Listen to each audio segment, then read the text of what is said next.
ont ainsi augmenté de 20%.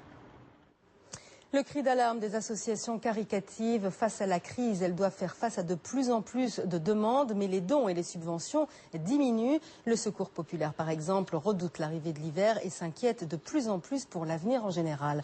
Reportage dans le Nord de François Wasson. Je n'ai que 340 € pour un mois. Donc ça fait à peu près 11 € par jour, quoi.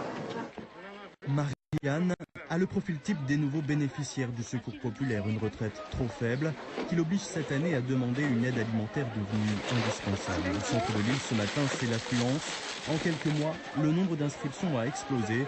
De 650 familles, on est passé à plus de 2200. Il n'y a parfois pas une journée lors de nos ouvertures de permanence d'accueil où nous ne recevons pas une personne qui vient juste d'être à la retraite, qui a travaillé toute sa vie, ou des personnes salariées, notamment des personnes salariées en composition en famille monoparentale, des femmes qui travaillent.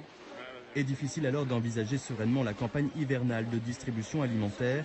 Les subventions au Secours populaire sont en chute libre. Leur budget a baissé de 15 à 20% au niveau national. Sur l'activité purement alimentaire, c'est surtout les baisses de l'Union européenne qui nous inquiètent.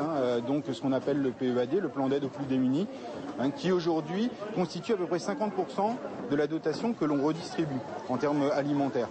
Le Secours populaire a distribué près de 181 millions de repas en 2011. C'est 30 millions de plus qu'en 2010. C'est le nouveau combat de Nadia